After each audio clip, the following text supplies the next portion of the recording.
In the 8th year of our marriage, I asked my billionaire husband for a divorce after reconnecting with my first love. With the $2 billion assets my ex-husband settled on me, I remarried for love, only to be lured abroad and brutally murdered by that man, who then returned to claim my entire fortune. On my 7th-day morning, only my ex-husband came to my grave, leaving a bouquet of white roses where others had stayed away. When I opened my eyes again, I had returned to the very day fate reunited me with that first love. Madam, shall I prepare the Chanel-style suit or the Hermes silk dress for tonight? I'll have them pressed. The housekeeper's voice roused me from sleep. I found myself curled on our living room sofa, still wrapped in the cashmere throw Ethan Yuan had draped over me before leaving. Ethan, my husband of 8 years, had never wavered in his tender devotion through those years. He'd built his company into a billion-dollar empire, enough to sustain 10 lifetimes of luxury. My Rolls-Royce Phantom awaited with a private chauffeur. Designers delivered seasonal collections for my choosing, with 2 personal fittings models standing by when time was short. 4 of our 12 rooms housed my wardrobe. 3 Michelin-starred chefs rotated menus, while 6 maids and a butler orchestrated my seamless existence. On my wrist glowed yesterday's birthday gift, the imperial green jade bracelet worth a skyscraper. Being frail and pain-averse, I never wanted children. Ethan Yuan said being dinks suited him just fine.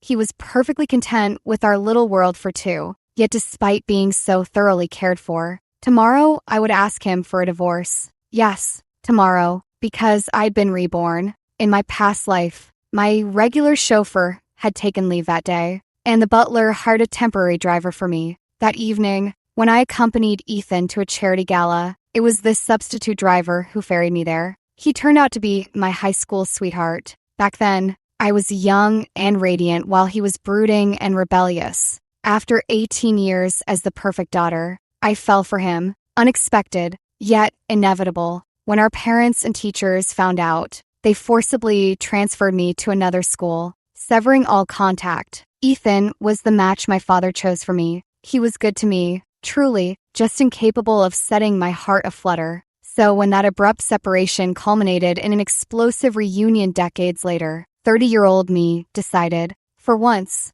to follow my heart. With my parents gone, no one could stop me now. In the shadowy back seat of the Phantom, our kiss ignited like lightning meeting tinder. 10 minutes before the gala, we straightened our clothes, ascended, and I entered on Ethan's arm. Returning home, my mind still clung to that man's weathered silhouette. How it ached me. So, when Ethan reached for me, I shoved him away. Sorry, I'm not feeling well today. Facing Ethan Yuan's surprised gaze, I offered a strained explanation, yet he remained as understanding as ever, gently massaging my abdomen with that uniquely tender tone. Did your cycle come early this month? Rest now. I'll take you to see Dr. James tomorrow when I'm free.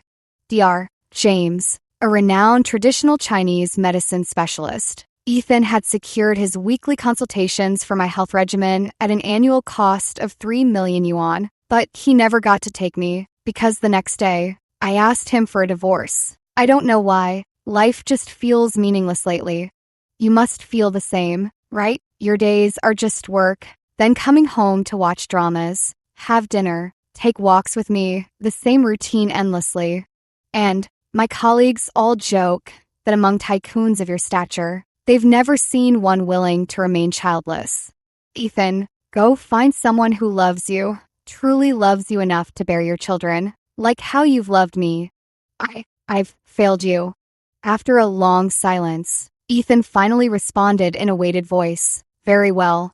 Within just 1 month, he'd settled everything, transferring properties and assets worth 2 billion yuan to me. When we stepped out of the civil affairs office that final day, he embraced me lightly, his usually composed voice catching slightly. I can't wish you happiness, but I respect your choices.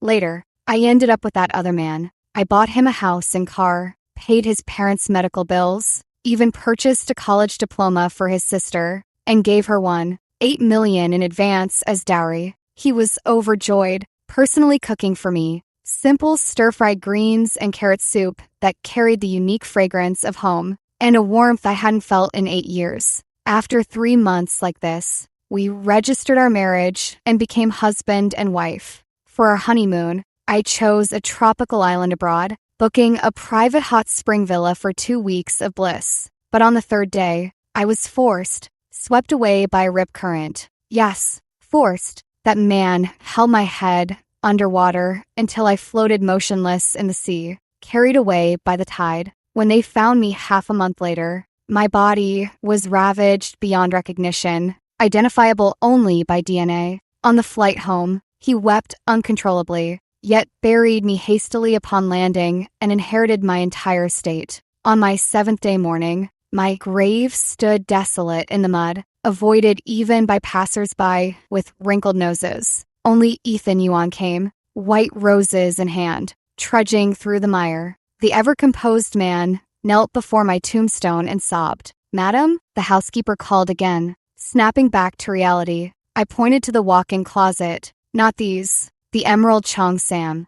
That was a custom piece Ethan Yuan had commissioned for me, meant to complement my bracelet as a surprise. I'd initially disliked it due to color mismatch. The housekeeper looked puzzled. "Madam, didn't you complain last night about Mr. Yuan's straight man aesthetics and how poorly it was tailored?"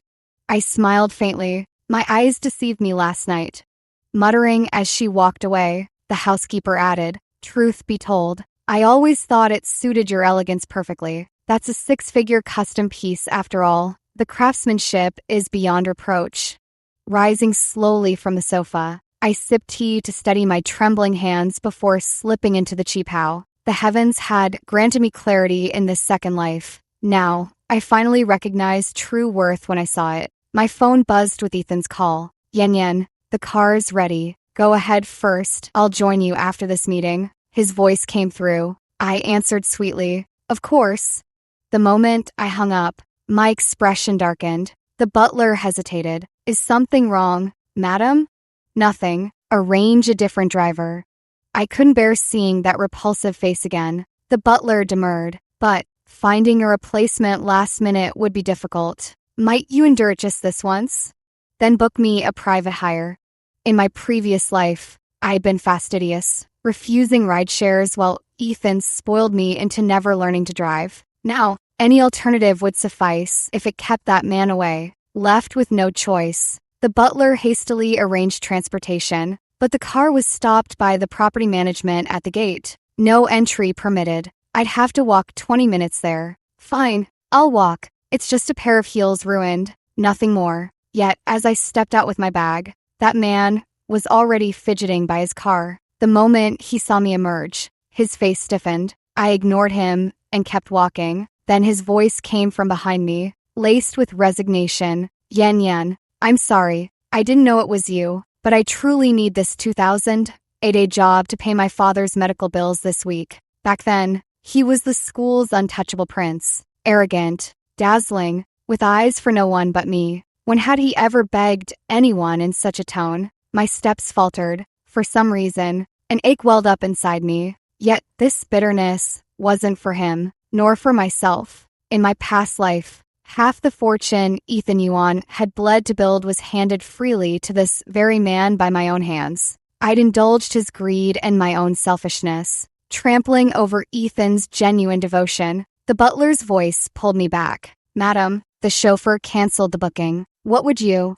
The Villa District was too remote for easy cabs. These days, ordinary people struggled to earn. Of course, they'd chase the next fare. None of the maids dared drive luxury cars, fearing accidents. The butler could, but he'd slipped on the stairs days prior. His right foot still limped. Though mobile, driving remained difficult. The venue was a 40-minute drive away, yet the gala would begin in just over an hour. I still needed to check in early and meet up with Ethan Yuan. Setting my jaw, I pushed past the man and moved toward the driver's seat. But he caught my arm. "Madam Yen, please, let me handle this."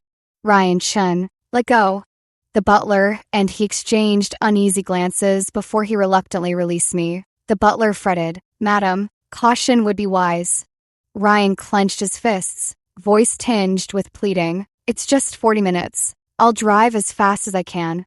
Right, just 40 minutes. What was I afraid of? Ethan could drive me back later. Drawing a deep breath, I turned and slid into the back seat. Only then did the two men relax. Ryan immediately took the wheel and set off toward the venue. I spent the ride silently gazing out the window. A faint rose fragrance drifted through the air, laced with something undeniably romantic. Soft instrumental music eased the tension slightly. Halfway there, Ryan ventured, "Have you been well these years?" I scoffed. "Can't you tell?" After a pause, he murmured, "Truth is, I looked free back then." Enough. I don't want to hear it. Yet my breathing grew involuntarily ragged, a feverish heat creeping across my skin. Something's wrong, terribly wrong. My gaze snapped to the car's incense burner. No wonder I'd lost all self-control in my past life. I'd blamed it on the emotional whirlwind of reuniting with an old flame, that momentary madness leading to regrettable choices. Now it's clear Ryan Shen had planned this all along. Pull over. I needed to escape this claustrophobic metal cage immediately. Ryan didn't slow down. Yen, we're on the elevated highway. Nowhere to stop. A glance at the navigation screen showed 15 minutes to destination, with 13 until the next exit. Seal that incense. Put it in the armrest, I commanded icily. Ryan's spine stiffened momentarily before he complied. Those 15 minutes stretched like 15 interminable years. The moment we reached the venue, I flung the car door open and bolted. Through the windshield, I saw Ryan watching me from the driver's seat, his eyes glistening with something resembling sorrow. I couldn't be bothered to care. Scanning the crowd, I finally spotted him, that familiar, towering silhouette in a tailored black suit. Husband. I quickened my steps, slipping my arm through Ethan's with a radiant smile. Yen? Ethan Yuan's gaze held a flicker of surprise when it met mine, though he quickly schooled his expression. What's wrong? I cooed playfully, nudging him with my shoulder. Aren't you happy to see me? The stern lines of Ethan's face immediately softened with faint amusement. Of course I am. I just didn't expect you'd wear this outfit today. I jingled the bracelet on my wrist, a silent reminder that my adornments weren't merely fabric and jewelry, but tangible manifestations of his profound, yet restrained affection. We walked toward the registration desk, beneath a canopy of envious stares. Outside the banquet hall, Ryan Chen slowly rolled up his car window, sealing away his brooding expression behind tinted glass. At the gala, Ethan and I remained the undisputed center of attention. His tech empire, wielding some of China's most advanced semiconductor technologies, commanded over half the market share. The queue of suitors begging for partnerships stretched farther than the eye could see. As for me, with my striking features, refined elegance, prestigious associate professorship at a top-tier university, and the privilege of being Ethan's sole object of devotion, I might as well have had a target painted on my back for every envious woman in attendance. Back home,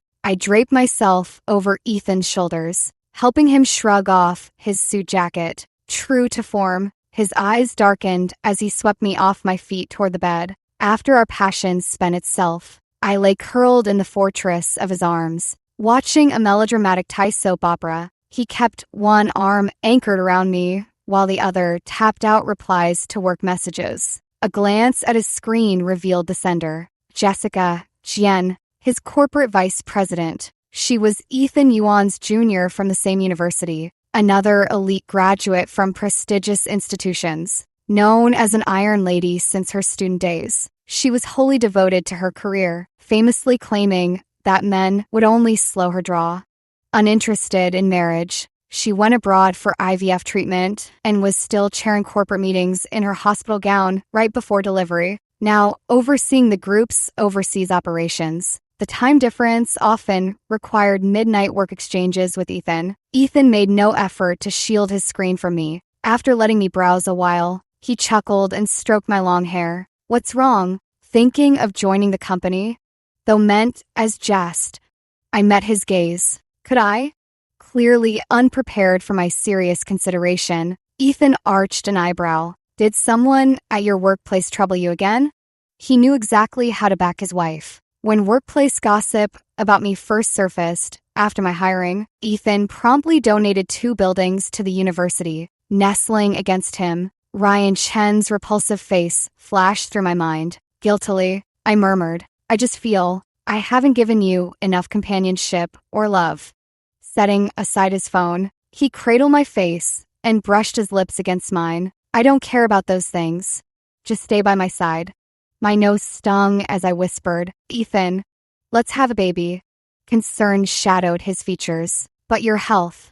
I shook my head vehemently. It's all right. For you, I'm willing to try, even if it means walking to the brink of death. I won't be afraid. After all, I've already been to the brink once before. But last time, I placed my trust in the wrong person. This time, I won't let myself miss out or have any regrets. The matter of having a child was temporarily set aside, even though I wanted to. Ethan Yuan took me to CDR. James, who said my heart meridian was weak, my body cold, and my blood stagnant. If we wanted a child, I'd need to undergo 3 months of careful recuperation before trying to conceive. On the way back, I pulled Ethan into a milk tea shop and regretfully ordered my last cup. After this one, I won't drink anymore, for the sake of our future child. Ethan gave me a helpless smile. The cashier asked for my flavor choice. 1 osmanthus ice cream black tea. No ice. This brand was my favorite,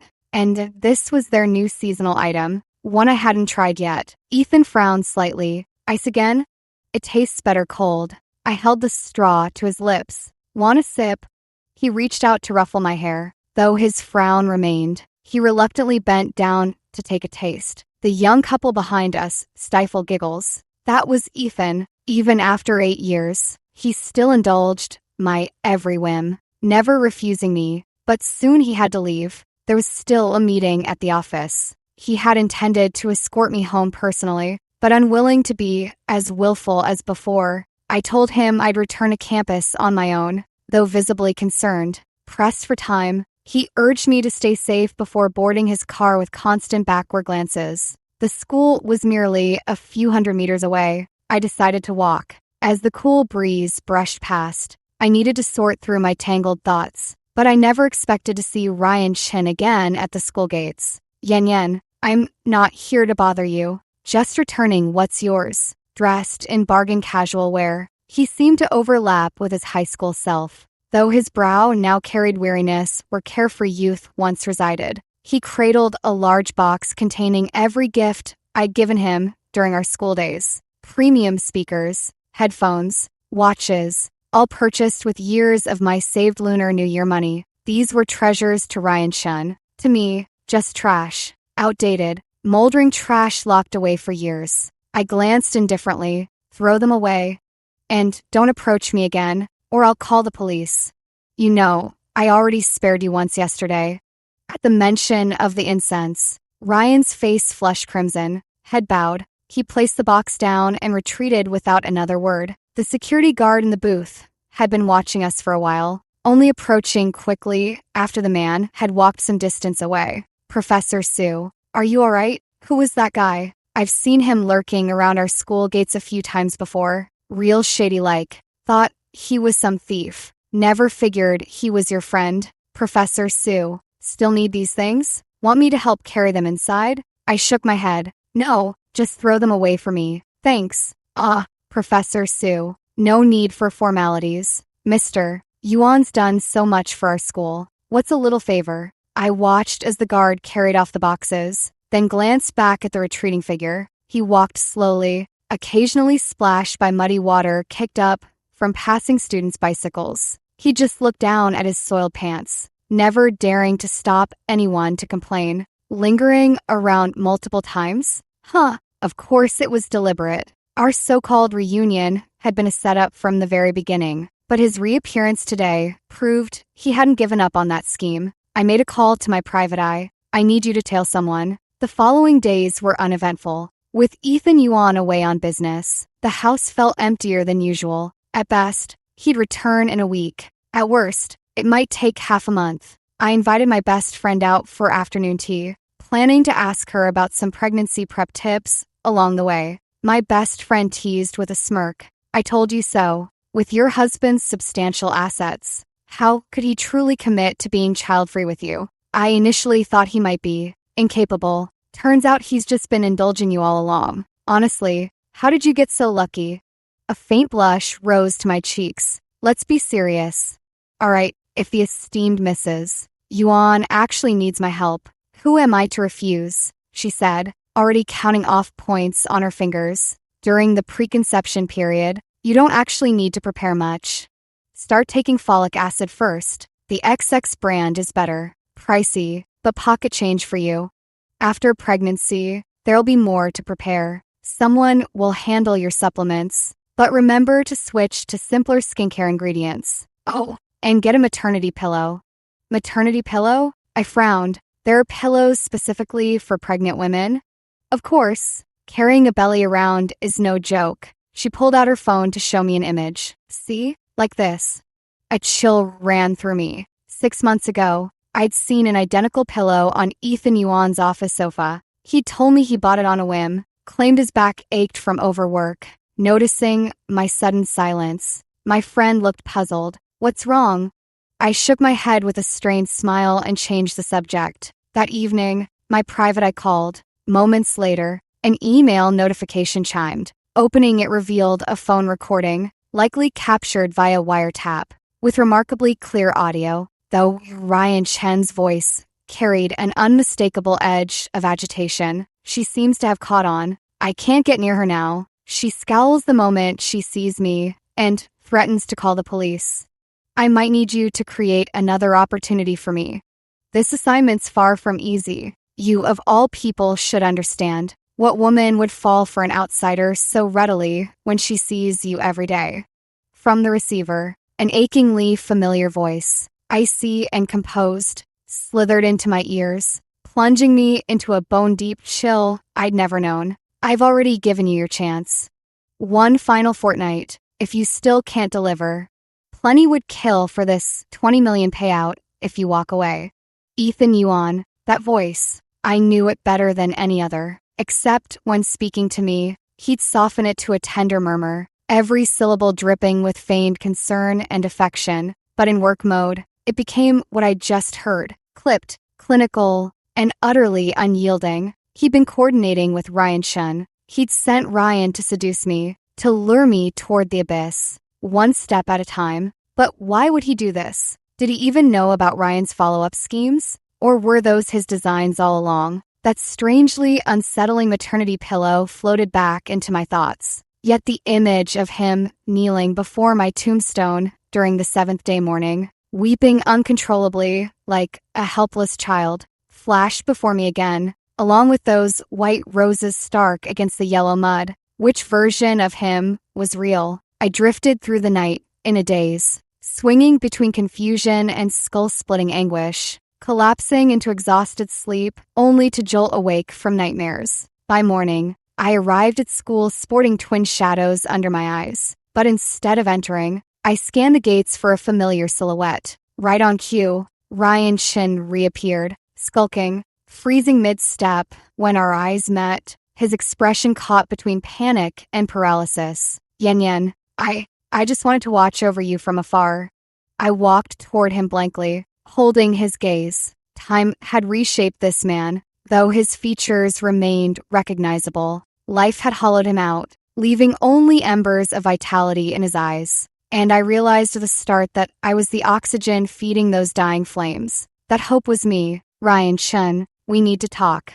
The weekday cafe stood nearly empty, its dim corners swallowing our voices. Ryan watched me order with tentative wonder. I never thought you'd agree to see me again.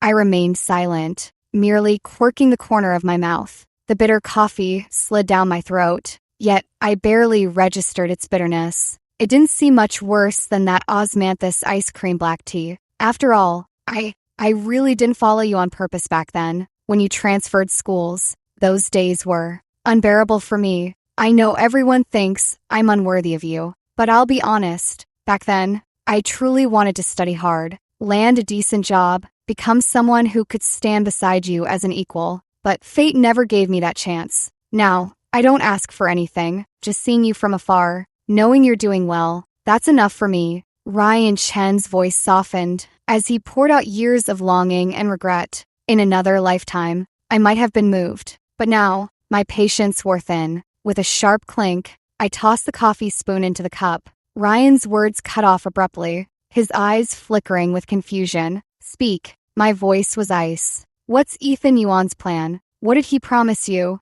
The color drained from Ryan's face the moment the words left my mouth. You. I held his gaze, watching the light in his eyes dim until only silence remained. Still, I waited. Minutes passed before Ryan finally exhaled in defeat. "I can't tell you," he whispered. "If I do, I won't live. Even if you don't talk, you won't survive." I rapped my knuckles against the tabletop, the imperial jade bracelet clinking harshly against the glass surface. A glaring sight. After all, as long as I don't take your bait, once your mission fails, care to guess how he'll deal with you? Ryan's chin stiffened, his eyes widening as they locked onto mine. Yes, Ethan Yuan had always been meticulous in covering his tracks. If Ryan Chen failed to reel me in indefinitely, someone of Ethan's methods would inevitably silence loose ends. Permanently, no need to speak. Shall I guess instead? I let out a hollow laugh, each uttered word laced with deepening bitterness. He ordered you to seduce me into an affair, rekindle our old flame, so I divorce him for half his assets, and marry you. Then, once we're wed, everything I took from him would become jointly ours. After which, I'd meet with a fatal accident, correct?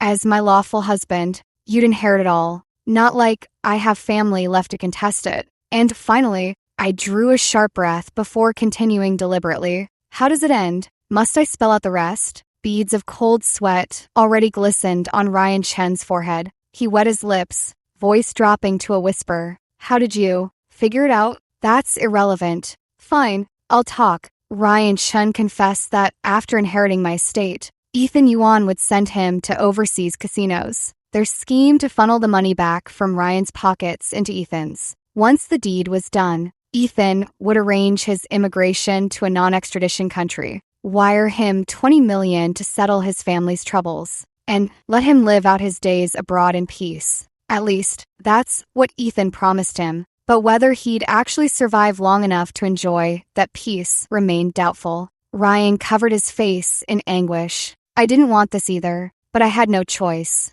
I'm just a small-time thug, someone who could throw his weight around at school, but means nothing in the real world. My father has kidney failure. You know how expensive dialysis is. My mother just got diagnosed with late-stage breast cancer. Surgery might give her a sliver of hope, but the cost. His voice cracked. And my sister, she's already had 3 abortions. I don't even know if she has a future. Maybe she'll rot away like me. I just wanted to gamble one last chance, for myself and my family. In cases of suspicious marital death, the spouse is always the prime suspect. That's why Ethan couldn't dirty his own hands. Even their communications were masked, each call routed through different takeout delivery numbers with untraceable locations. Yet one question still gnawed at me. Why was my death so necessary to him? Ryan Chen wiped his face. Promotion, wealth, and a dead wife. The 3 blessings of middle-aged men. You must have heard that saying. 8 years. Even a celestial beauty would grow stale. Even if he divorced you, you'd still take half his fortune. We're talking billions here, not pocket change. What sane man would willingly part with that? Especially since you've never given him a child. Ah yes, children. But what Ryan Chen didn't know was that those billions rightfully belonged to me. Ethan Yuan's father and mine were old colleagues, both researchers at the same institute. When the government encouraged entrepreneurship during that era, old Mr. Yuan resigned and started his own company. Later, though the business grew, technological limitations kept it from competing with industry giants. The year I graduated, Father introduced me to Ethan Yuan, handsome, wealthy, impeccably mannered, the most sought-after bachelor among all the young women. Yet, his devotion was mine alone. After our engagement, Father developed kidney cancer. With Mother long gone, I struggled to manage alone. Ethan took my place, visiting the hospital daily, caring for Father with a tenderness that surpassed professional nurses. On his deathbed, father entrusted Ethan with his life's research, extracting only one promise in return: to marry me and cherish me all his days. After our wedding, armed with technological breakthroughs, Ethan's company soared like a rocket. Yet barely 8 years later, he dared consider breaking that vow. I warned Ryan Chen, "You're not stupid enough to let Ethan Yuan know about my visit, are you?" Ryan shook his head like a rattle drum. "Of course not." "All right, then wait for my message." With that, I grabbed my bag and left the cafe. A light rain had begun outside, beneath a gloomy sky. I hailed a cab without hesitation and headed straight for Ethan Yuan's company. "Mrs. Yuan," the secretary looked surprised to see me. I rarely visited the office unannounced. To everyone's knowledge, I adored flower arranging, art exhibitions, and all things beautiful and entertaining, but never this corporate tower, where the very air prickled with urgency the moment you stepped inside. "Hello," I offered a faint smile. "I left some things in Ethan's office, just here to collect them." The secretary didn't question it, ushering me into the CEO's office. I scanned the room. The maternity pillow was gone, but traces of its presence lingered. All things I'd never noticed before, like the fresh Phalaenopsis orchid on his desk, the hand-drawn mouse pad peeking from beneath his keyboard, 2 worn toy cars buried in his drawer, and a jar of children's moisturizer tucked in the corner beneath his bookshelf. I turned to the secretary. "Has any child visited this office?" The secretary hesitated before replying. "Ms. Jian sometimes brings her child to the office and lets them play for a while." I nodded faintly. Jessica, Jian, head of overseas operations, returned to the country for a few days each month, always with her child in tow. What a coincidence. Ethan Yuan was also abroad on business this time. Or rather, this probably didn't qualify as a business trip. Shouldn't it be called a family vacation instead? Ryan Shin had been having a rough few days. He kept messaging me, but I never responded. He wrote, "Honestly, your marital issues shouldn't involve me, right? So far, I've only taken one payment from you. I can find a way to return it. Could you please keep me out of this? After all, I haven't actually done anything yet. Have I? Yen, I know I was wrong. For old time's sake, please let this go. I'm begging you. As long as we keep this quiet, I'll do anything you ask."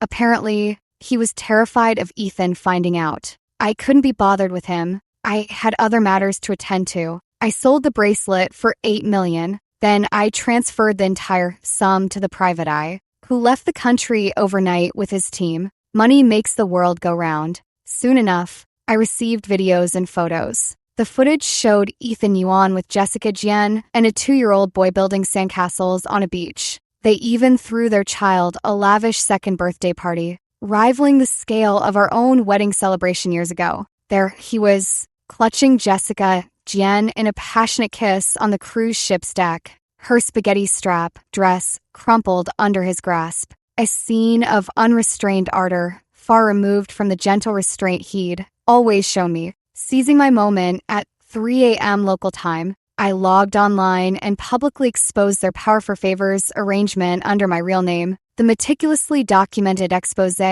instantly set search engines ablaze. Thanks to the patent my father had secured, I still held 18% of the company's shares, all of which I dumped at fire sale prices. Then came my unilateral divorce declaration. 30 minutes later, Ethan Yuan's call came through. His voice, usually so composed, now carried the faintest tremor. "Yen, listen, just stay calm. I'm already on my way to the airport. There are things we need to discuss face to face." "Is there even a point?" I replied, seated at my computer while organizing every incriminating phone recording Ryan Chun had provided. At least Ryan had the foresight to record his communications with Ethan. No doubt he'd intended these as insurance to tether Ethan permanently to their scheme, ensuring his own peaceful retirement abroad. After handing everything over, I promised Ryan Shin that Ethan would never get the chance to retaliate against him. After a long silence on the other end of the line, the voice finally responded. "Zoe, I'm sorry. I know some things are unforgivable, but you must realize how I've treated you these past 8 years. Besides, This company is our family's shared legacy. I know, if this company weren't partly mine, you wouldn't have wanted me dead. With those words, I forwarded all the evidence to my lawyer, Ethan Yuan. This is the end between us. Ethan Yuan was detained by police the moment he stepped off his flight. Jessica, Jian lost all composure over this. The usually poised and decisive businesswoman now stood shrieking like a madwoman at me in the company lobby. Zoe Sue, have you lost your damn mind? What do you gain from destroying him like this? It was you who refused to have children, refused to give him a stable marriage. You who spent years enjoying everything he provided while never lifting a finger to share his burdens. And now you destroy him? Erase 8 years of his life's work? Are you even human? Have you forgotten in every kindness he ever showed you? I looked at her, then slowly began to laugh. Kindness? The kindness of hiring hitmen to eliminate me? The kindness of deceiving me for 8 years to steal my father's patent and ruin my life? Or the kindness of fathering a love child while expecting me to walk away quietly without a cent? I pointed at Jessica Jian's ashen face. If this is what you call happiness, then take it. Jessica stared at me in disbelief before collapsing to the floor as if drained of all strength. I couldn't be bothered with her. The IRS agents had already arrived. Where the fur grows thick, lice will always gather. The Yuan Group's books could never have been completely clean, because the next day, I asked him for a divorce. The tax investigation dealt Ethan Yuan another crushing blow soon after. The massive corporation crumbled overnight. Meanwhile, Ryan Chun vanished. 2 weeks later, fishermen found his body washed ashore along the coast. Turns out Ethan, cornered before boarding his flight home, had truly resorted to hiring a killer in desperation. He likely never imagined Ryan had already given me all the recordings. On the day Ethan was sentenced to death, Jessica completely lost her mind. Their child was sent to her rural hometown. As for me, with the remaining $60 million in hand, I quit my job and boarded an international flight alone for the rest of my life. I only want to see new landscapes and savor unfamiliar flavors. Then find some quiet, beautiful place to grow old. Yin Yin? Someone gently shook me awake. Blinking, I saw the theater nearly empty after the credits. Ethan smiled down at me. Finally awake? You slept like a little pig. The Ethan Yuan before me still wore that handsome face, though with a touch of youthful innocence, dressed in casual knitwear that felt vaguely familiar. This was our first date. Neither of us had any romantic experience. So Ethan had chosen an art house film, though I'd been terribly rude by falling asleep halfway through, rubbing my neck as memories came flooding back. My gaze toward Ethan shifted from initial bewilderment to guarded wariness. Let's go. I'll take you to dinner. Seemingly oblivious, Ethan simply took my hand, protectively guiding me by the shoulders as we left the theater. Right outside stood a bubble tea shop, my absolute favorite chain. Want some? Noticing my lingering stare, Ethan offered, I'll get you a cup. I turned to him with a faint smile. Sure. He gently stroked my long hair before walking over. 1 osmanthus ice cream milk tea. No ice, please. The cashier blinked in confusion before looking up at him. Sorry, sir. We don't actually have that seasonal flavor yet. For just an instant, I saw Ethan's back stiffen ever so slightly.